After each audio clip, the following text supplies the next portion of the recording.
Hello, everyone, and welcome to today's show, the Beautifully Bruised and CPS show. I am your host, Latrika Jones. I'm so glad that you have tuned in today. I see, we made it through the week, right? We made it. Welcome to Freedom Friday. I hope your week went well, but if you didn't get a chance to get what you was looking for, I pray this weekend you get a chance to kind of take a break from everything and just relax. Sometimes it's just good to chill and take a moment to yourself to kind of just regroup and reset, right, from a busy, hectic week. So with that being said, I definitely want to again, I have something special for you today. When I say special, I think it's something that can be useful for you because I always ask God before I come on in front of the camera starting the show, please cut me off and only share what you know that needs to be heard to help people, because that's what it's about in this day and time. So I think that since God had blessed me to come up out of my CPS case years ago to be able to survive it and to overcome it, I thank God for that, because the more and more and more I hear people in these stories and these families, sadly, that's not always the case for a lot of people. So I do not take that for granted. So I want to go right into in giving thanks and credit to my Lord and Savior, Jesus Christ, because without him, I would not be able to be here today. Like I said before, I do believe as I was going through mine, I heard God saying, I'm not just bringing this out for you and your child. I'm also bringing this out to show people that there's nothing that I can't do. There's nothing too hard for me. And even when you're pressed with life and some of the biggest challenges of life, and it just seems like you don't know how you're going to make it, if you're going to be able to stand with all that's coming at you, that we do thankfully have a higher power and a higher source, which has been my daddy, Jesus Christ, and that will keep you when nothing else seemed to. So again, I want to encourage you and hopefully share some truth with you to let you know that the best is still yet to come and it's not over yet. And please, please don't put a period where there should be a comma. I always say that too. Why? Because God is not done writing your story. So I just want to share with you that, and I'm going to title this show today. It seemed like, I don't know if it's just me, if you're watching the live taping or if you rewatch this taping, I'm going to title this show Living in the Best and Worst of Times All at the Same Time. Okay. I'm going to say that again. Living in the best and the worst of times seem like all at the same time. Have anybody ever been through that? Where some days it look like, or sometimes it seems like everything is, or things are picking up, or you beginning to see things that you've been hoping or praying for or working towards. And then at the same time, right next to that, you're seeing some of the things that you didn't think would still be happening, or you didn't get what you was expecting, or just something bad really happened in your life. So, and that's what life be doing, right? Life will life. Okay. Rain, sleet, or shine. God knows that we all have our days and we all have our times when we go through stuff.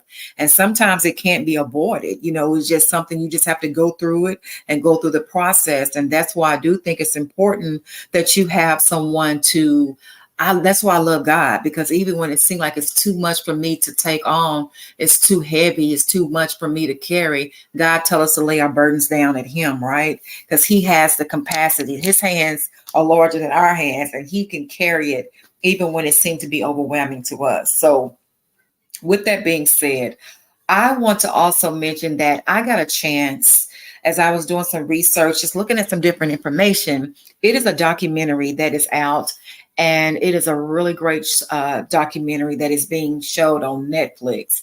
And it is called Take Care of Maya. Now, I don't know if people have, someone have seen it. If you have, please leave in the comments to tell us your thoughts on what you thought about the movie. But this documentary on Netflix, I believe it came out June of last year. I was talking to the producer Grace about it, and it to me is a must see, especially parents and caregivers that are dealing with CPS. It really takes you in the moment or moments of what it's like with what parents face. And God I'm telling you, you ever watched a movie and you weren't planning on watching the whole movie, but then you just couldn't leave from watching it. You had to pause it to run somewhere and come back. That's this kind of documentary. It is real. It is raw. It definitely takes you into what it's like facing CPS.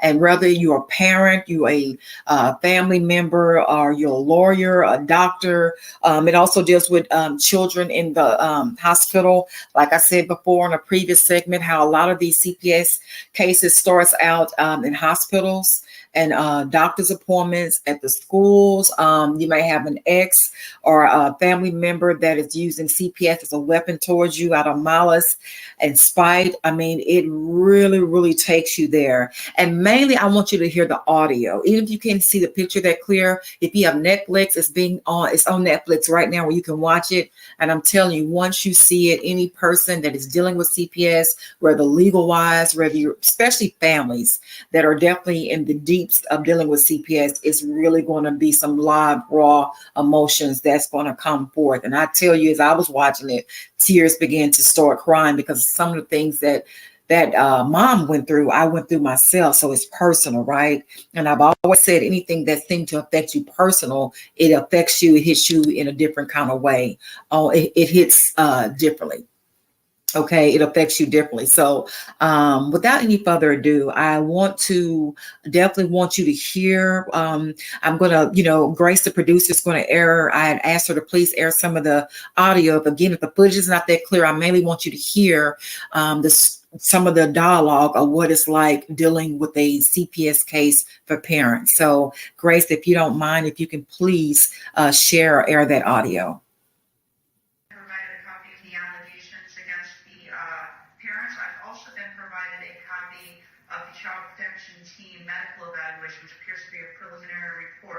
I think in light of the allegations, it is appropriate that no contact would be issued at this time between mother and Maya. I know that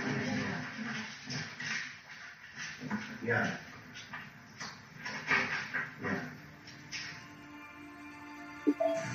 Starting investigate reference to a 50-year-old female just collapsed in court.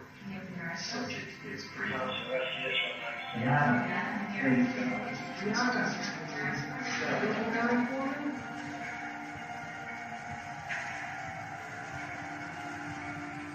Beata fell to the ground, smacking her head on the floor. Maya was placed in Child Protection Services custody at Johns Hopkins All Children's Hospital. Her treatment regimen was changed because they said that Beata had Munchausen syndrome by proxy. The judge said that Beata had to go for psychological evaluation. Beata had a psychological exam done, and the findings were that she did not have Munchausen syndrome by proxy, but she had an adjustment disorder with depressed mood from having her child taken away, and naturally by being attacked by the system. Beata, this is the thing you need to understand about these cases. They're not fair. They don't care about evidence. I've done 60 of these cases from the parent perspective, and cooperating is the best way to get your kid back. Okay, but I'm gonna stop you there for a second. They told me every day that they have no idea how to treat this condition, and I want my daughter to be treated. I'm sure all of that is true, but once the case is already started, none of that really matters anymore. Judges don't care about whether the hospital was wrong nearly so much as they care about whether or not you're going to put your child in danger. Because the judge's only concern is if I send this kid back to mom and dad, are they going to kill her? Mm-hmm. That's why the best way to get this case to end successfully, in my experience, is to convince everybody that you have changed your mind and that you're going to do what they tell you to do. Mm-hmm. And then when you get your child back, you leave that hospital and you never, ever go back. So in the meantime, I'm gonna let my daughter deteriorate more. Well, what other options do you have? Either she suffers now for a little while and eventually you get her back, or she suffers forever and you never get her back. I see.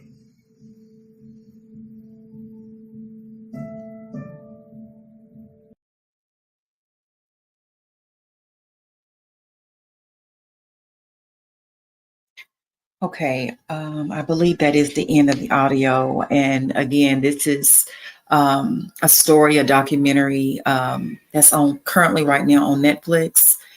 Please check it out. It's really worth your time, I think, any family that is dealing with CPS. It is a true life story about families that is battling CPS, and it really takes you there. At the time of that footage that we were listening to, it was both parents, the mom and dad, and the judge was making a determination that the mother that had a child that was ill at the time in the hospital, that the judge made a determination that she can no longer communicate with her child during that process. And because of that, once the mom heard that response from the judge, she literally collapsed to the ground in the courtroom. And yeah, she literally collapsed once she received the news. And due to her collapsing to the ground from such detrimental news of a child, like I said, that's currently in the hospital, that's dealing with a major condition that could almost be considered life or death. And just imagine hearing the news as a mother that you are no longer able to communicate with your child while she's going through that condition. And that is why the mom responded and collapsed to the ground. Once the mom collapsed, CPS did order a psychological evaluation because they made a determination as if she was even more unfit of having her child because she collapsed. And my God, I just cannot emphasize enough the horror that what parents go through battling CPS. And if just imagine if she had a husband that was there with her, imagine being a single parent. They were able to have legal wise representation, an attorney like Attorney Vince to represent them. They had wise legal counsel, right? But imagine going through all that they're going through with no legal attorney. And it was living hell with legal representation. So again, just imagine not having someone to give you wise counsel while you're going through a system that is literally trying to destroy and to divide your family, and they're renegade with what they're pulling out with trying to do so. So I again, it's very personal for me because I do remember a time when my child was taken away years ago with CPS, and the first time I saw my child just in that environment, anybody know that if you go into a CPS facility, it is kind of, to me, very rigid,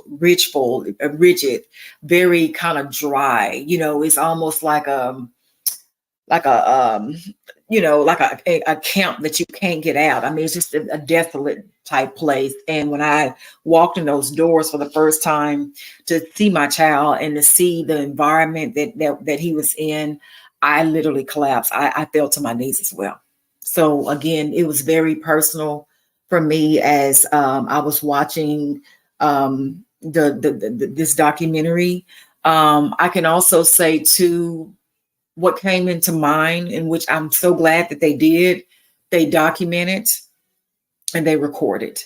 And as if you're new to CPS, you just got your CPS case, or you're in the middle of it, however the case may be, I'm sure you understand as well how important documentation is, because a lot of times, if you don't have something to prove, it's as if it didn't happen.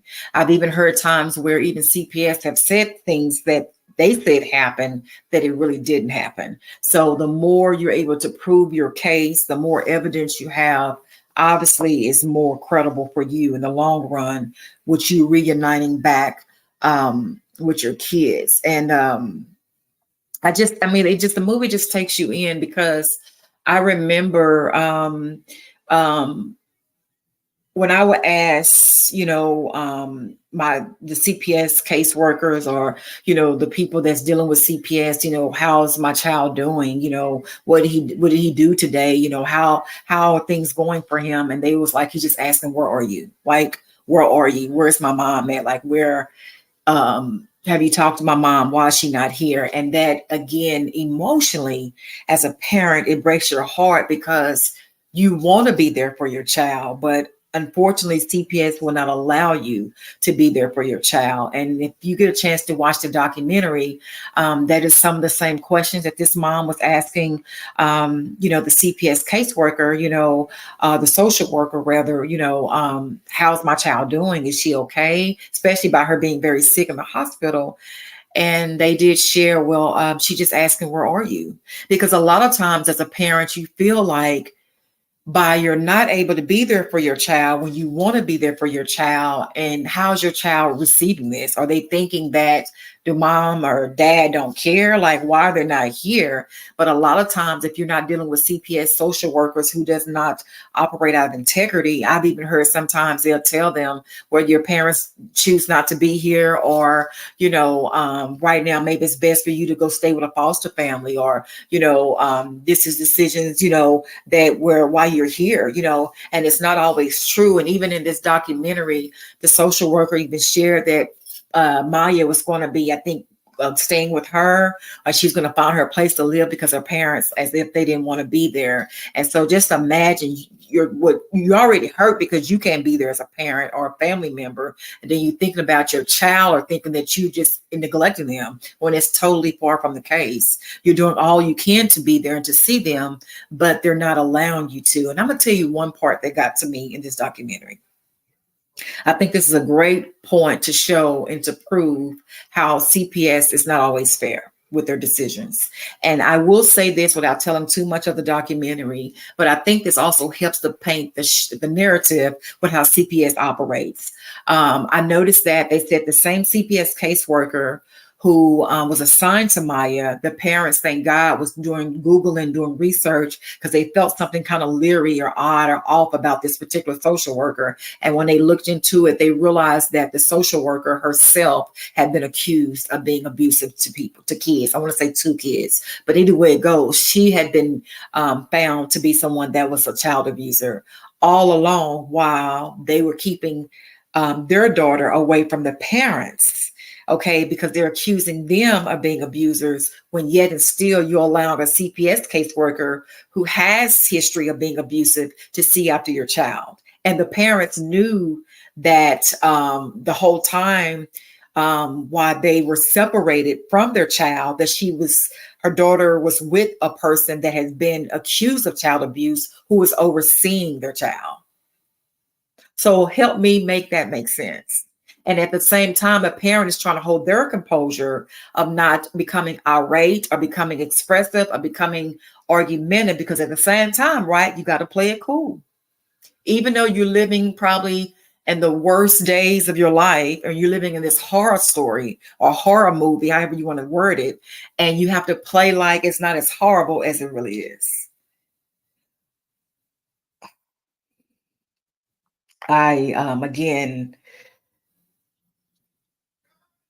I just, it takes you there. And I cannot emphasize enough of the importance of, I see why they've written their documentary about what they've been through. Anybody know, if you watched the show, I wrote a book. God led me to start writing. Actually, not only did I write a book, I actually wrote a script myself that I'm shopping around for the Beautifully Bruised, Crush for Christ, because I did the same thing. It was so detrimental to me what I experienced with CPS for nearly a year or longer. As I wrote the book, I was easily able to transfer some of my information, that into a script along with some other dialogue I experienced, because it's so tremendously horrific dealing with CPS. And it is a horror story. I'm not going to lie to you. And I do believe that's why God told me to start writing it down. A lot of people don't know what it's really like going through CPS. One of the, I think, attorneys mentioned, or the parents advocates shared, CPS is not fair. They're not always fair. So you cannot go into CPS thinking that you can just talk your way out of a normal situation. Why? Because it's not normal. And I've said that before as well. It's nothing normal about it. It's like you're entering into a Pandora box or a black hole and you cannot find your way out. That is why I strongly recommend hiring an attorney, like Attorney Vince. If you can't get Attorney Vince, please, please, please seek some type of wise counsel who knows CPS laws, who knows how to be aggressive, who knows how to do the work to fight, fight, fight, and fight, and fight again to get your children back home where they belong.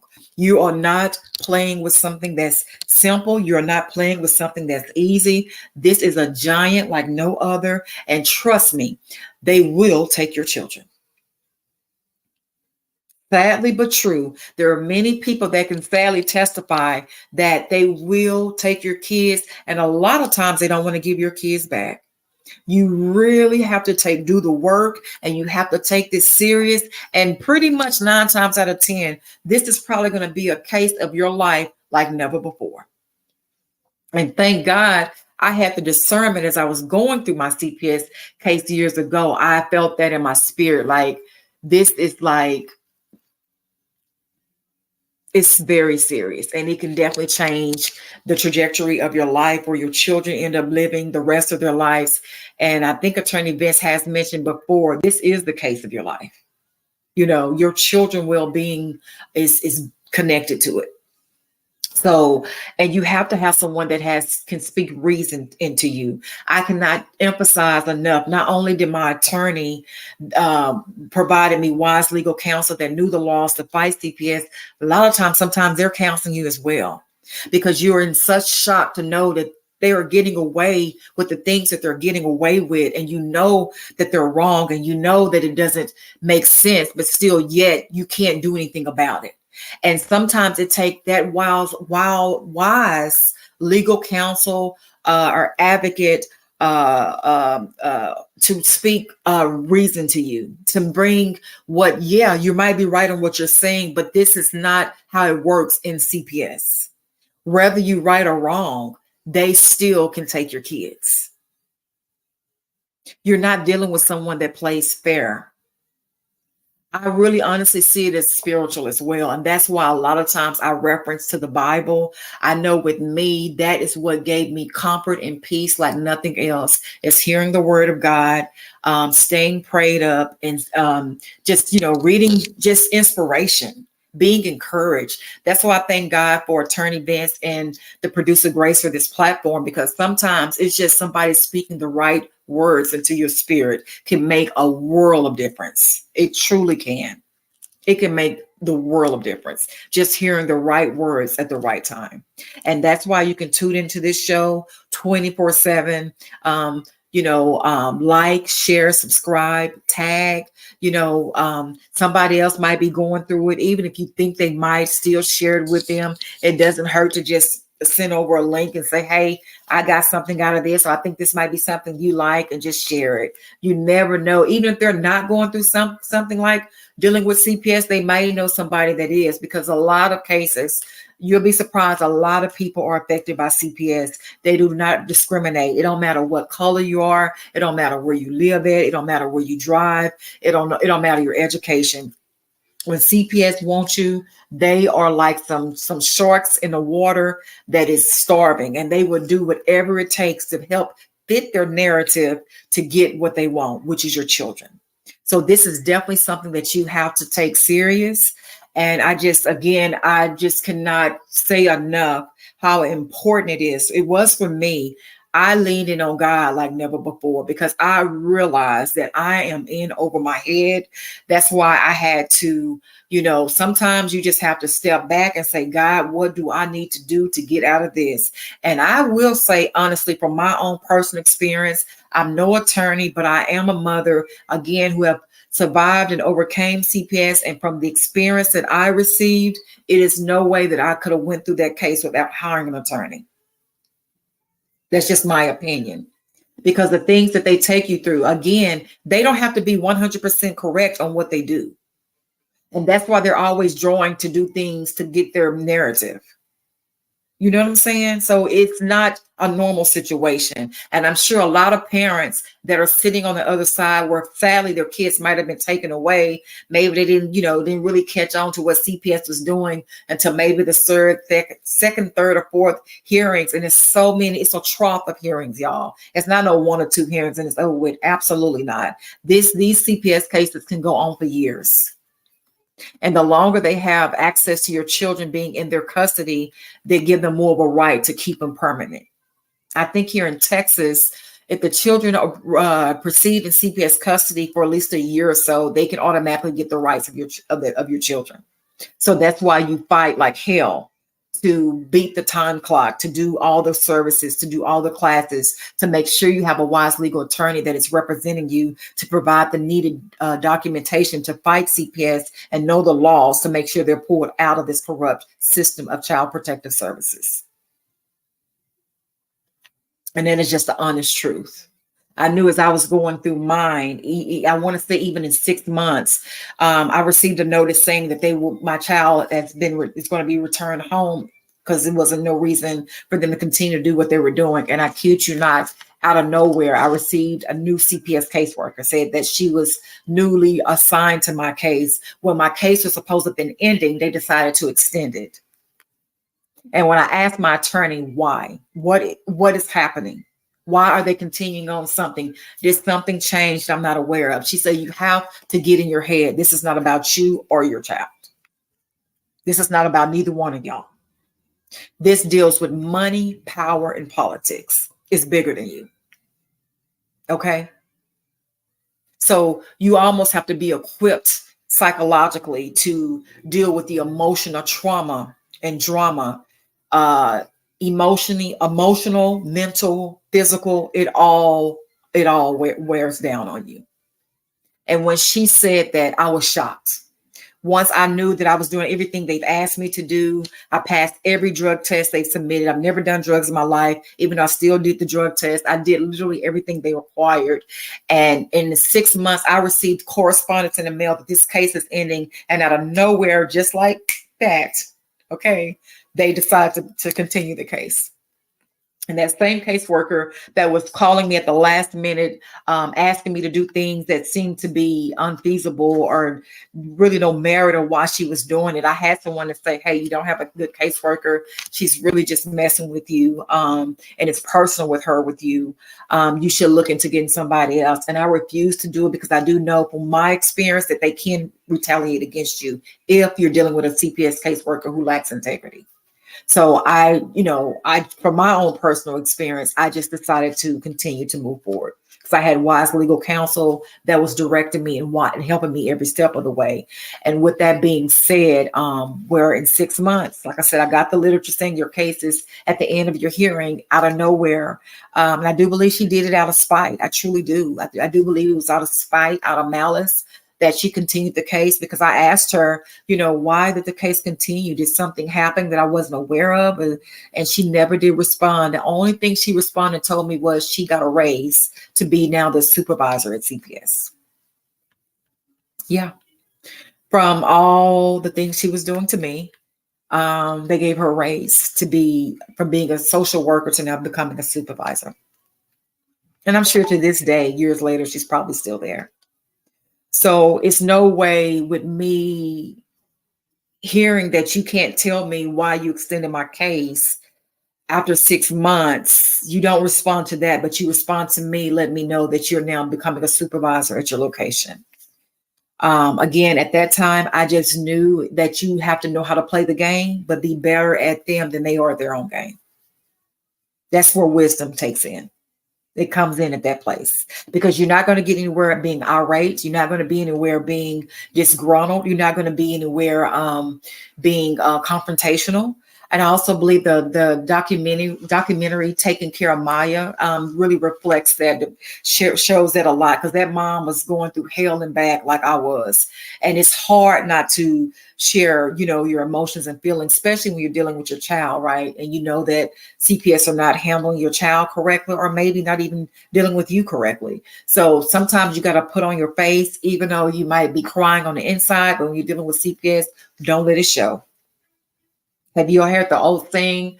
I forgot how it goes, but you just don't let them see you sweat. Okay, you have to play it cool. And thank God her husband was there to walk her through that, because women, it's, right, we can be emotional, right? And that's especially living with our children, that's a whole nother level. So thank God she had that support. She had a parent's advocate, and these type of things do make a change, a difference for you in an attorney, because they can bring you the balance that's needed. When you feel like you're becoming unhinged, or you just are so angry, you just can't take any more of the my God, all that's coming at you with CPS. I'm not saying that it's not even it's not valid, but you cannot show that as you're going through your CPS cases. You cannot be angry and talking crazy to your CPS caseworkers. Why? Because they're documenting everything, and that can be another thing that they can use against you for you not getting your children or your children back home. Sometimes I think that's what they want you to do. I think it's really psychological. They want to see how far they can take you before you literally just break. And you will literally be playing right into their hands if you are to go off and say something, that you could possibly regret, and something even worse that can cause you to permanently lose custody of your children. So even though they're taking you through hell and high water, don't let them see you sweat.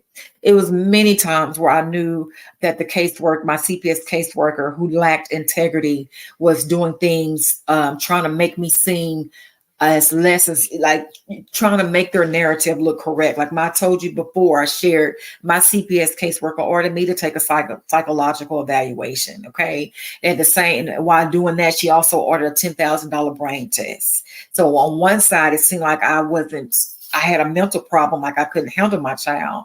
But at the other test, it was basically saying maybe she's too smart. And I just remember, okay, you can't be stupid and intelligent at the same time. You have to pick which one of your narratives you're going to choose. They literally was trying to pick two at the same time. That's how desperate they were about trying to put something against me, hold something against me. It was within days when I was taking these tests. My attorney said they're trying to use any and everything they possibly can to hold against you. And that's why I know you must serve a God that's hearing your prayers, because literally everything they're trying to hold against you, nothing is working. Nothing is working in their favor. That's the power of God. That is the power of God. That's all I can tell you. When the devil comes to try to kill, steal, and destroy, I just knew, and I still say, that no weapon formed against me shall be able to prosper in Jesus' name. And I mean it. And you better believe I was saying it on a regular basis when I was going through my CPS case, even not even knowing what the outcome was going to be. I still kept believing, and I still continue to do the work. And I am glad to say, sitting here in front of you today, that my child was returned back home to me where he belonged years ago. The judge ordered CPS to return my child back home immediately. The game was over, and the devil is a liar.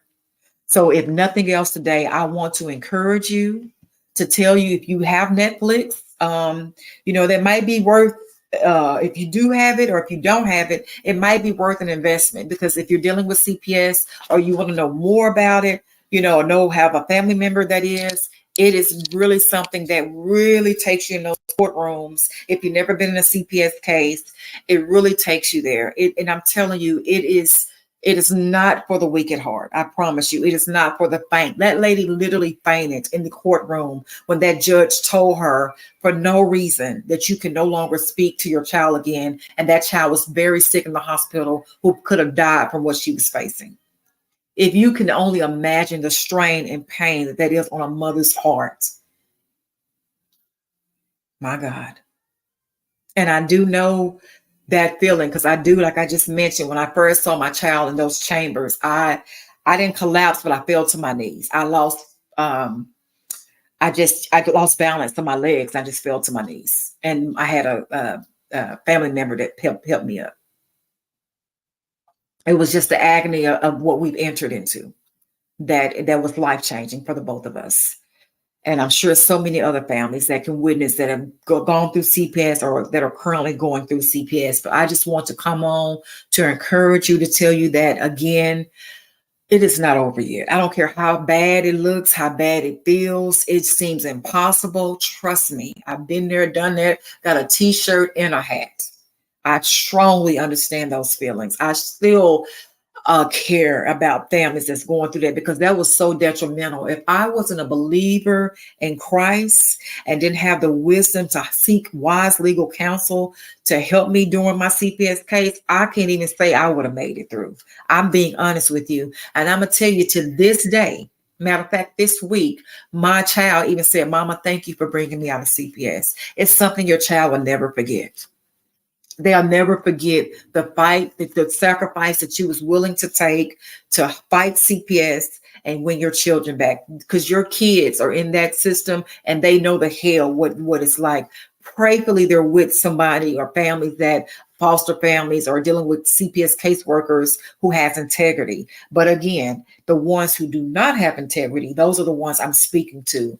Please do not handle these cases as just another case for you to receive an incentive, a bonus, or use your power, or, for politics or things of that sort. I pray to God that you are operating out of integrity when you're dealing with these hearts and souls of these parents, because these families, 9 times out of 10, people try to do the best they can with what they have. Normally the case. I know that there are certain circumstances where CPS might need to be involved if parents are not operating out of integrity or whomever. I understand that. I'm speaking in reference to families that love their children and they are operating out of integrity, and they're trying to do the right thing by getting their children back.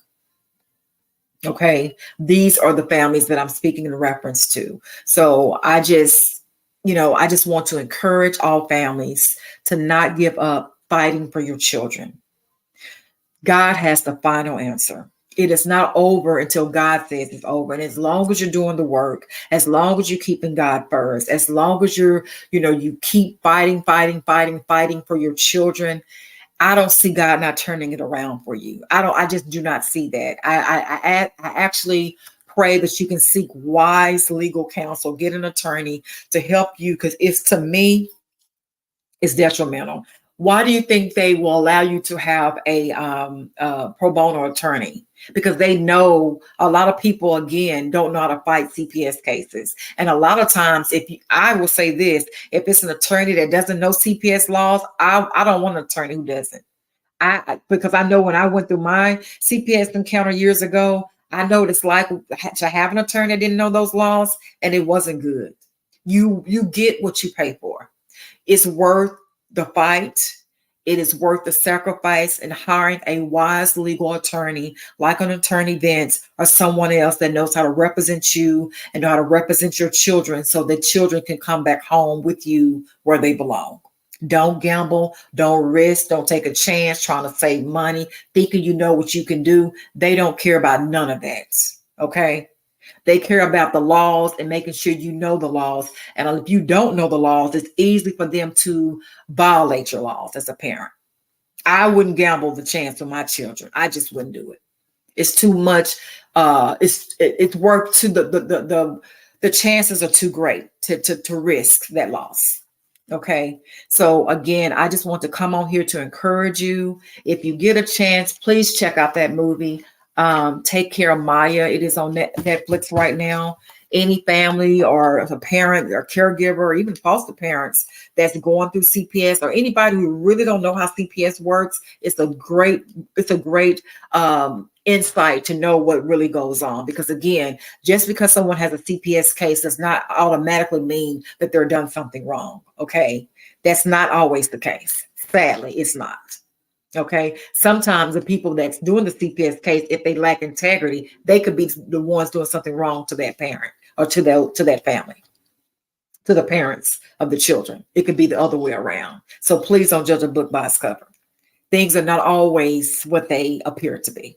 Okay. And I'm so glad when documentaries come out to help share these stories, because I do believe knowledge is power. I do believe that transparency transforms. And I think if enough families will stand up for their rights and speak up to some of these things that's going on that a lot of times have been people been quiet about. I think it's a great way to expose the enemy, and hopefully and prayerfully we can implement some laws to change how CPS are able to come in and just disrupt these families, and remove these children and place them in God knows where. Because statistics do show that normally a child is better off with their families if just, maybe they can provide the necessary resources to help the families. Normally a child is worse when they're placed in a foster care, a foster home. Okay.